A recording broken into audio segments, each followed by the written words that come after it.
हर हर महादेव। आपका स्वागत है हमारे चैनल में। मेरे सभी सनातनी भाई बहनों, आज हम वीडियो के माध्यम से जानेंगे कि श्रावण मास में भगवान शिव को गंगा जल और बेलपत्र क्यों चढ़ाते हैं। तो चलिए जानते हैं भगवान शिव के बारे में कुछ रोचक बातें। सनातन धर्म में सावन का महीना भगवान भोले शंकर को समर्पित होता है। इस माह में भगवान शिव और माता पार्वती की पूजा उपासना की जाती है। प्रति सोमवार को भगवान शिव के निमित्त व्रत किया जाता है और सावन महीने में कांवड़ यात्रा का भी विधान है। भगवान शिव के 12 ज्योतिर्लिंग हैं, जहां सावन के महीने में गंगाजल से जलाभिषेक और बेलपत्र का पूजन अर्पण किया जाता है। लेकिन आप जानते हैं ऐसा क्यों किया जाता है? नहीं ना? तो सुनिए। सावन महीना शिव जी को अत्यंत प्रिय है। कहा जाता है कि सावन माह में ही समुद्र मंथन भी हुआ था, जिसमें हलाहल विष निकला था और उसको शिव जी ने अपने कंठ में ग्रहण कर लिया था। इसके बाद उनके कंठ में काफी जलन महसूस हुई थी, जिसके बाद देवी देव, दानव, दैत्य सभी लोगों ने बाबा भोलेनाथ को गंगाजल से स्नान कराया थे। साथ ही बेलपत्र भोग लगाए थे। बिल्वपत्र संस्कृत शब्द है और हिंदी में इसे बेलपत्र भी कहा जाता है। कहा जाता है कि गंगा का जल और बेलपत्र ग्रहण करने से विष का प्रभाव समाप्त हो जाता है और राहत मिलती है। इसी मान्यता के अनुसार उसी समय से यह परंपरा चली आ रही है कि सावन के माह में गंगाजल और बेलपत्र बाबा भोलेनाथ को अर्पण किया जाता है। श्रावण मास में श्रद्धालु गंगाजल और बेलपत्र बाबा भोलेनाथ को अर्पित करते हैं, जिससे उन्हें मनोवांछित फल की प्राप्ति होती है। यही कारण है कि सावन माह में श्रद्धालु बाबा धाम पहुंचते हैं और भोले बाबा पर जलाभिषेक भी करते हैं। आइए जानते हैं बाबा भोलेनाथ को बेलपत्र क्यों चढ़ाया जाता है। भगवान भोलेनाथ को बेलपत्र बहुत प्रिय है। कहा जाता है शिव की पूजा अर्चना में यदि बेलपत्र नहीं चढ़ाया जाए तो पूजा अधूरी मानी जाती है। बेलपत्र के 3 पत्ते जो कि आपस में जुड़े होते हैं वे पवित्र माने जाते हैं। इन 3 पत्तों को त्रिदेव माना जाता है। मान्यता है कि 3 पत्ते महादेव के त्रिशूल का प्रतिनिधित्व करते हैं।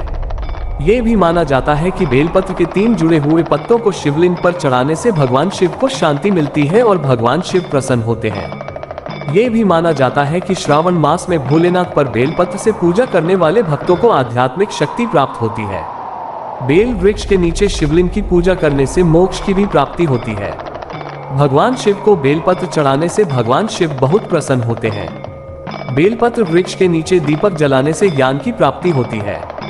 बेलपत्र वृक्ष के नीचे गरीबों को भोजन कराने से आर्थिक स्थिति भी मजबूत होती है। आइए जानते हैं भगवान शिव पर गंगा जल क्यों अर्पण किया जाता है।